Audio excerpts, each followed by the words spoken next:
তারা সেই ভাষায় কথা বলছে যেই ভাষায় ছাত্রদল কথা বলছে।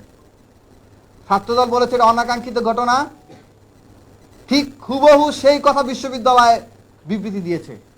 তার মানে কি বিশ্ববিদ্যালয়ের বিবৃতি ছাত্রদল লেখে দিচ্ছে কিনা সেই প্রশ্ন আমরা এখান থেকে রাখতে চাই। আমাদের উপর যখন হামলা হইল, ভিডিও ফুটেজ আছে স্পষ্ট যে কারা কারা হামলা করেছে, সেইটা তাদের যাচাই করার জন্য তদন্ত কমিটি করা লাগে, এবং তদন্ত কমিটি করার জন্য তার তদন্ত কমিটি করে তারা বলতে পারছে না যেখানে কি ঘটনা ঘটছে।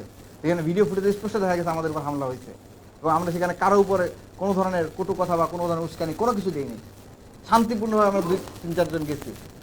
সেখানে তাদের আমাদের উপর আসলে আদতে হামলা হয়েছে কিনা সেইটা যাচাই করতে তাদের তদন্ত কমিটি করা লাগছে, এবং সেই তদন্ত কমিটির রিপোর্ট আদৌ আসবে কিনা সেটা আমরা যথেষ্ট সন্দিহান।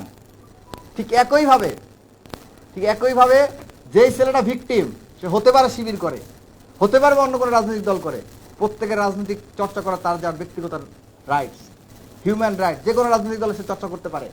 তার ব্যাপারে সিদ্ধান্ত দেওয়ার আগে যেখানে রিউমার স্ক্যানার সহ বেশিরভাগ সরকারি ফ্যাক্ট ফাইন্ডিং সহ ফ্যাক্ট চেকাররা যেখানে তারা বলেছে যে এটি ফেক, বানোয়ার, তারপরেও বিশ্ববিদ্যালয় বিবৃতি দিয়েছে যে তাকে কেন শোকজ করা হবে না।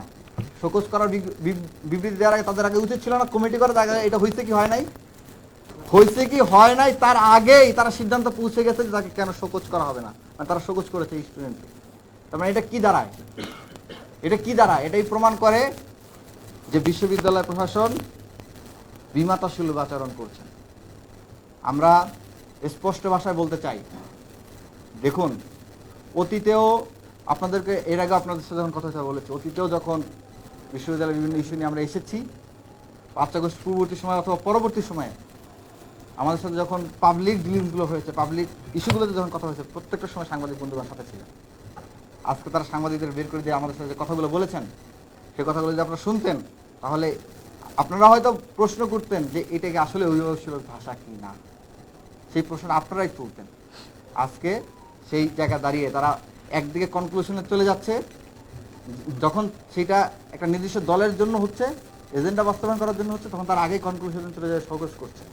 আর যখন সেটা বিরুদ্ধে যাচ্ছে, তারা একটা নাম কাজে তদন্ত কমিটি করে তারা পার পেয়ে যাওয়ার একটা চিন্তা ভাবনা করছে। আমরা শেয়ার করে বলে দিয়েছে, অতীতেও অনেকে এসেছিল এরকম ভিসি, আজকে নিয়াজ আহমেদ স্যার এসেছিলেন, তিনি আজকে নাই।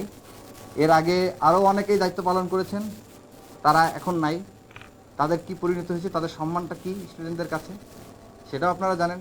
এখন বর্তমান যারা দায়িত্বে রয়েছেন তারাও যদি এই ইনসাফটা করতে না পারেন, তারাও যদি এইরকম বিমাতাসুলভ আচরণ করেন, তাহলে তাদের পরিণতি বা তাদের শ্রদ্ধার জায়গাটাও অতীতের যারা দায়িত্বরত ছিল তাদের যেখানে দাঁড়িয়েছে তাদের সেখানে দাঁড়াবে কিনা